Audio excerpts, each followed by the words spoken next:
तत्र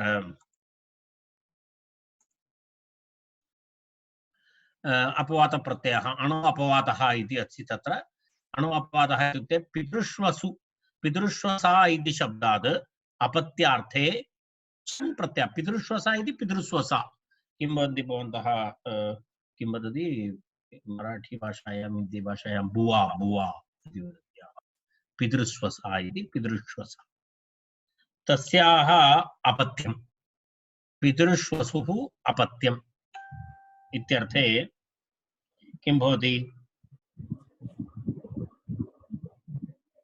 पितृष्वसुः अपत्यं पुमान् इत्यर्थे छन् प्रत्ययः भवति। छन्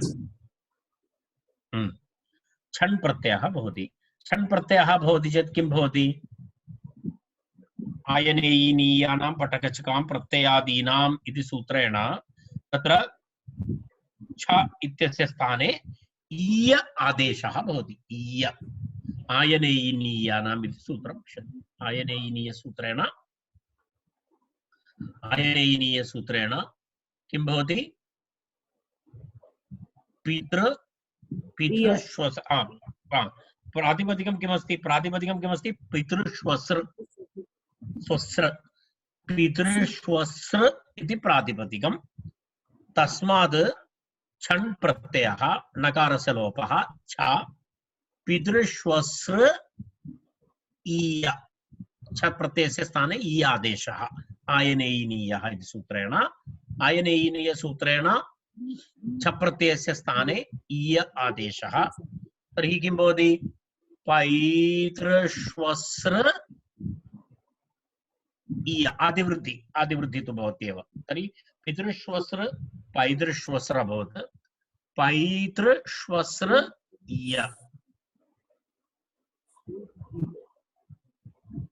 यणादेशः इको यणचि यणादेशः पैतृष्वस्रीयः इति रूपं भवति। ऋकारस्य स्थाने यणादेशः रेफः भवति स्थाने रेफः भवति पैतृष्वस्रीयः बहु दीर्घशब्दः। यदि पितृष्वसुः अपत्यं किं भवति पैतृष्वस्रीयः इति भवति।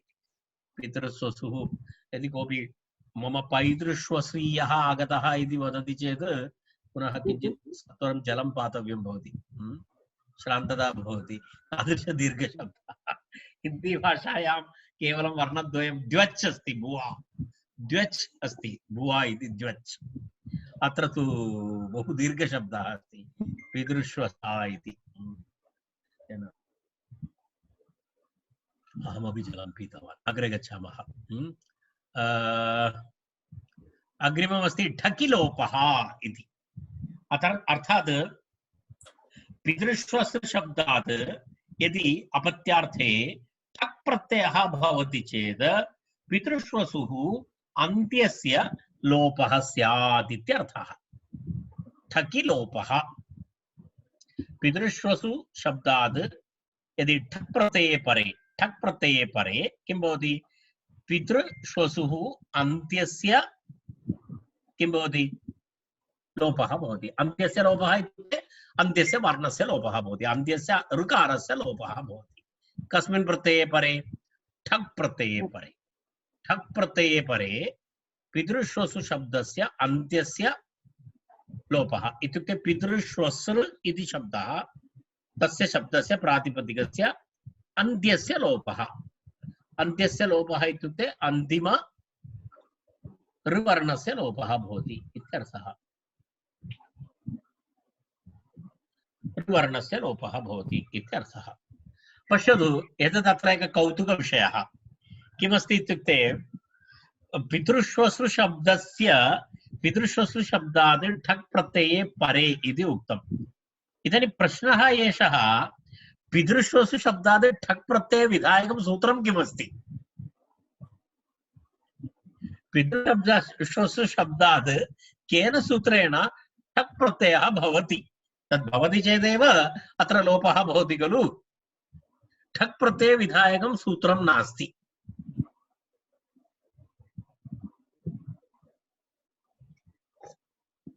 ठक् प्रत्यय विधायकं सूत्रं नास्ति, परन्तु आचार्यः वदति ठक् प्रत्यये परे अत्र अन्त्यस्य वर्णस्य लोपः भवति इति। उभयमपि आचार्यः करोति।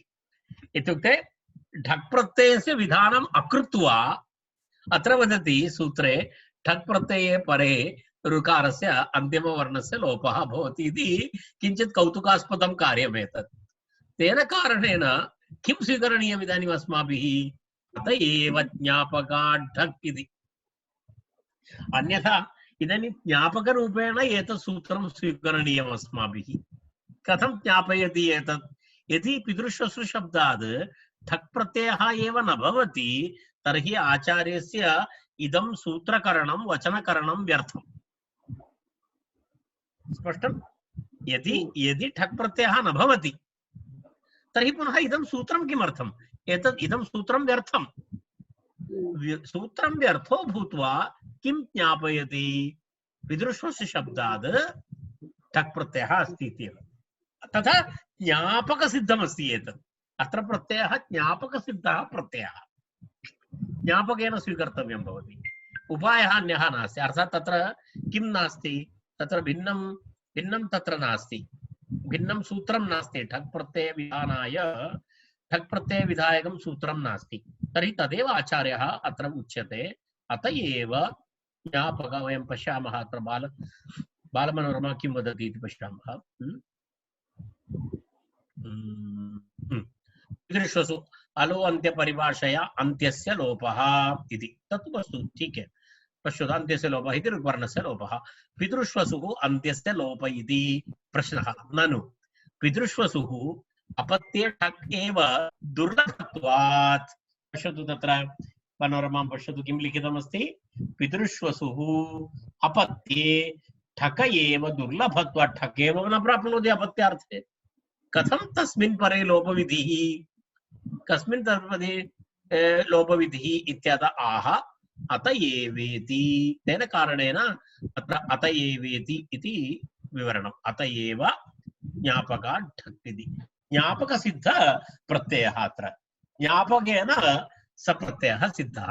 अन्यथा आचार्यस्य सूत्रं व्यर्थं भवति। अर्थात् यदि ठक् प्रत्ययः परे न भवति चेत् एतेन सूत्रेण कः लाभः? सो अस्मिन् सूत्रे पितृश्वसु इति अनुवर्तते, ठकि लोपः इति। पितृश्वसुः इति पूर्वसूत्राद् अनुवर्तते, ठकि लोपः इति एकः पक्षः। भिन्नपक्षः अपि अस्ति तत्र। तदेवमस्ति, अत एवेति शुभ्रादित्वात् ठक् इति अन्ये। केचन वदन्ति शुभ्रादिगणे अयं शब्दः पठितः इति, तेन कारणेन ठक् प्रत्ययः भवति इति केचन वदन्ति। परन्तु शुभ्रादिगणे अयं शब्दः नास्ति इति केषाञ्चन मतम्। इत्युक्ते एतस्य शब्दस्य विषये मतद्वयमस्ति। शुभ्रादिगणे अयं शब्दः अस्ति इति केचन वदन्ति, शुभ्रादिगणे अयं शब्दः नास्ति इति केचन वदन्ति। केषाञ्चन आचार्याणां मतम्। अत्र पक्षद्वयम् अत्र ठक् प्रत्यय विषये। यदि शुभ्रादिगणे अस्ति चेत् शुभ्रादिभ्यो ठक् इति ठक् भवति, शुभ्रादिभ्यश्च। अन्यथा तत्र ज्ञापकसिद्धं स्वीकरणीयं भवति।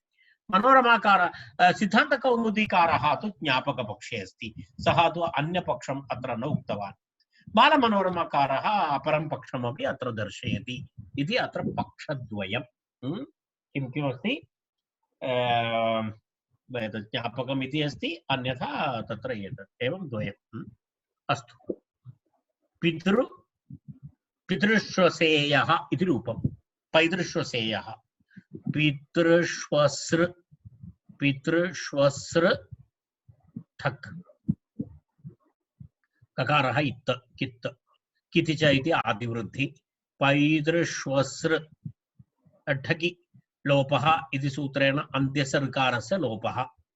पैतृश्वस् ठ, ठ प्रत्ययस्य स्थाने एय, पैतृश्वस् एय, पैतृश्वसेय इति रूपम्।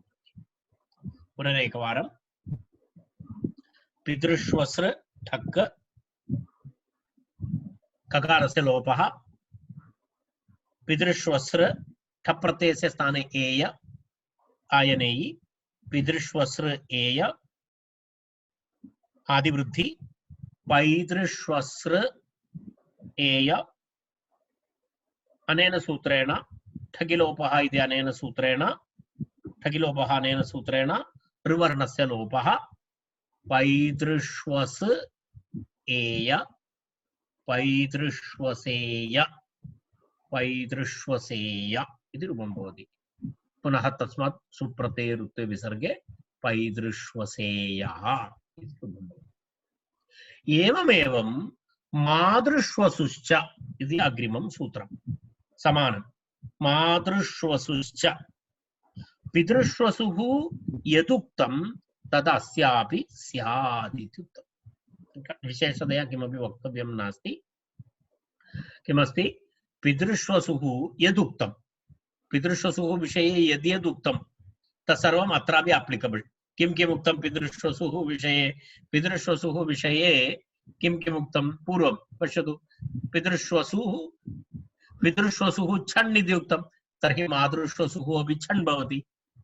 अनन्तरं ठगिलोपः इति उक्तं, तदपि भवति, ठक् प्रत्ययः अपि भवति। तर्हि उभयदापि पितृष्वसीयः इव किं भवति? मातृस्वश्रियः इत्यपि रूपं प्राप्नोति, मातृश्वसेयः इत्यपि रूपं प्राप्नोति। मातृश्वस पितृश्वस इति अस्ति।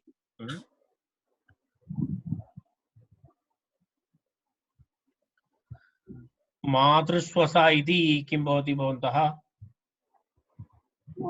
मातृ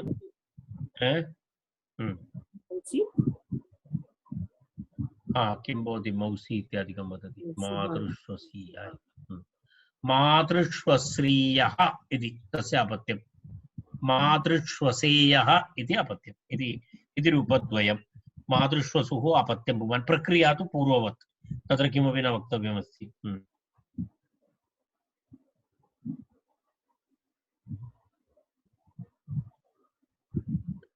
तत्र वस्तुतः स्वस्रशब्दः अस्ति। तत्र स्वस्रशब्दः अस्ति चेदपि तत्र किं भवति? तत्र सकारस्य मूर्धन्यादेशः भवति। तेन मातृश्वसा पितृश्वसा इति रूपं भवति। मातृपितृभ्यां स्वसा इति अस्ति। किमस्ति? सूत्रमस्ति षत्व मूर्धन्यादेश विधायक प्रकरणे मातृपितृभ्यां स्वसा। किं सूत्रं? मातृपितृभ्यां स्वसा इति सूत्रेण तत्र स्वसा इति सकारस्य षकारादेशः भवति। तेन कारणेन तत्र पितृश्वसा मातृश्वसा इति षकारः श्रूयते। मूर्धन्यादेशः सकारस्य मूर्धन्यादेशे षकारः। तत्र मातृश्वसा इति रूपं दृश्यते, पितृष्व इति। तदेकवारं विशेषतया वक्तव्यमासीत्। इदानीं तदुक्त्वा वयम् अग्रे गच्छामः। चतुष्पाद्भ्यो ढञ् चतुष्पाद्भ्यो ढञ् इति सूत्रं पशुविषयक। चतुष्पाद्भ्यः ढञ् इति द्विपदं सूत्रं। चतुष्पाद्भ्यः इत्युक्ते येषां ये प्राणिनः चतुष्पदैः चलति इत्युक्ते तेषां चत्वारः पादाः भवन्ति, ते चतुष्पात् इति। तर्हि तादृशेभ्यः चतुष्पाद्भ्यः किं भवति? ढञ् प्रत्ययः भवति। अपत्यार्थे ढञ् प्रत्ययः भवति।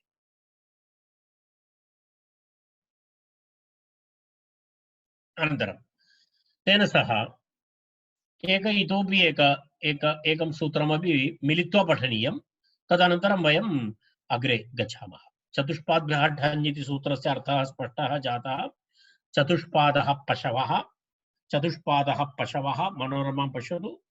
चतुष्पादः पशवः तद्विशेषवाचिभ्यः अपत्ये ढञ् इत्यर्थः। इत्युक्ते पशुविशेषवाचिभ्यः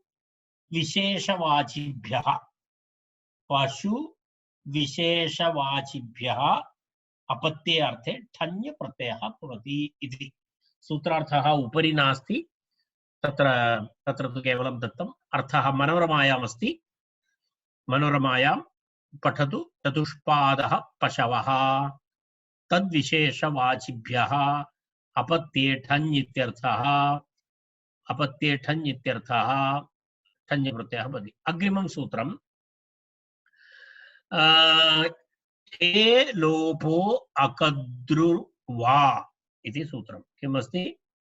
ठे लोपः ठे लोपः अकद्रुवाः इति किमस्ति? ठे लोपो अकद्रुवाः अकद्रुवाः इति प्रयोगः कद्रुभिन्नस्य इत्यर्थः। कद्रुभिन्नस्य कद्रुशब्दं त्यक्त्वा कद्रुशब्दं त्यक्त्वा उवर्णान्तस्य भस्य भसप्ञगस्य लोपः स्यात् ठे परे ठे परे। एकवारं पुनः सूत्रार्थं पश्यतु। कद्रुभिन्नस्य कद्रुशब्दं त्यक्त्वा कद्रुशब्दः उकारान्तः उवर्णान्तः तं शब्दं त्यक्त्वा अन्य उवर्णान्तस्य भस्य भसप्ञगस्य अङ्गस्य यजिभम् इति सूत्रं स्मरतु। यजिभम् यादौ अचादौ च परे किं भवति? तत्र भसप्ञ अङ्गस्य भसप्ञा भवति। भसप्ञगस्य लोपः स्यात्। भसप्ञगस्य लोपः स्यात् इत्युक्ते तत्र किं भवति? भसप्ञकस्य अन्त्यस्य वर्णस्य लोपः स्यात् इत्यर्थः। सो ढे परे ठकारे ठप्रत्यये परे इत्यर्थः। इति सामान्य अर्थः। सूत्रार्थः तु स्पष्टः अस्ति। कद्रुभिन्नस्य कद्रुशब्दस्य विषये भिन्ननियमः तत्र तु भिन्ननियमः भवति। कद्रुभिन्नस्य उवर्णान्तस्य कस्य इति तत्र तत्र तत्र लोपः स्यात् ढे परे इति। कामण्डलेयः इति उदाहरणं। कामण्डलेयः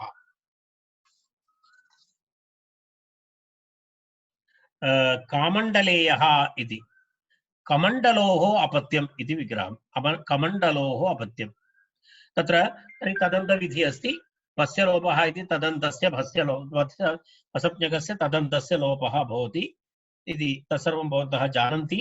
तत्र पुनः अहम् अधिकं विशेष विवरणं न करोमि।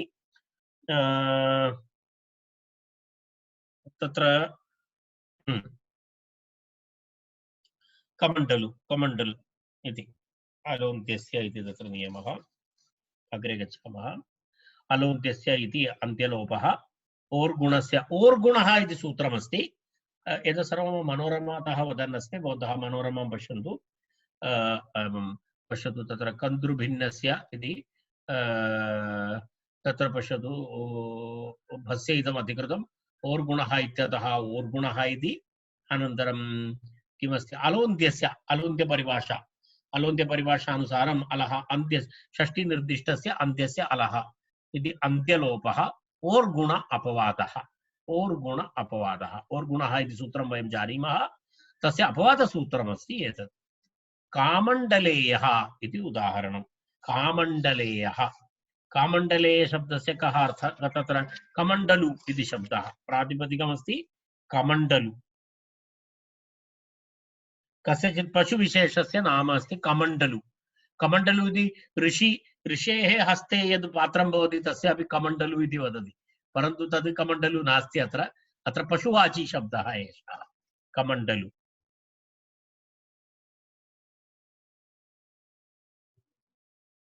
कमण्डलु इति पशुविशेषः चतुष्पादेषु चलति इति चतुष्पाद् अस्ति कमण्डलु।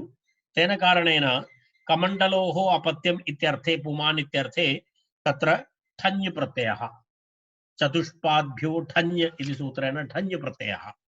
ञकारः इत् ञकार इत् अस्ति इति कृत्वा आदिवृद्धि। कामण्डलु ठ कामण्डलु ढ ठ प्रत्ययस्य स्थाने ए आदेशः। कामण्डलु एय कामण्डलु एय।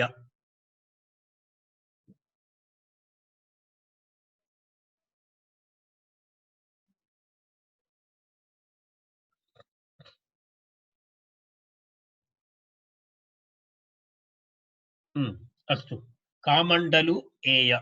इदानीम् अनेन सूत्रेण किं भवति? भवति अत्र ढ प्रत्ययः परे अस्ति इति कृत्वा किं भवति ठे लोपे अकद्र्वाः इति सूत्रेण तत्र अन्त्यस्य भस्य लोपः भवति तर्हि उकारस्य लोपः भवति तर्हि किं भवति कामण्डल एय कामण्डल एय कामण्डलेय इति अस्ति कामण्डलेय इति रूपं भवति तस्मात् सुप्रत्यये रुत्वे विसर्गे कामण्डलेयः इति रूपं भवति कामण्डलेयः पश्यतु कमण्डलु शब्दः जलपात्रे प्रसिद्धः कमण्डलु शब्दः जलपात्रे प्रसिद्धः यदा ऋषयः ते भवन्ति तेषां हस्ते एकं पात्रं भवति तत्र प्रसिद्धः परन्तु कमण्डलु शब्दः प्राणिवाची अर्थेपि प्रसिद्धः अस्ति तद् विशेषतया वक्तव्यम् अत्र तत्र किमस्ति तत्र तस्मिन् अर्थेपि प्रसिद्धमस्ति इति आशयः कमण्डलुपदे आदधीता इति तत्र कमण्डलु इति प्रसिद्धं तत्रैव अस्ति जलपात्रं तावदेव अस्ति तदेव तत्र उक्तम् एकवारं पश्यतु तदपि समाप्य वयम् इदानीं किञ्चित् अग्रे गतवन्तः कमण्डलु शब्दः चतुष्पाद जाति विशेषे इति आचार्यः तत्र टेक्स्ट कौमुद्याम् उक्तमस्ति किं वदति कौमुद्यां कमण्डलेयः पश्यतु कमण्डलु शब्दः चतुष्पाद जाति विशेषे इत्यर्थः इति तथापि प्रयोगः अस्ति अहं पश्यामि एतेन ठे लोपो अकद्र्वाः इति सूत्रेण सह वयम् अद्यतनवर्गं वयम् अत्र समापयामः निरञ्जन भवान् तद्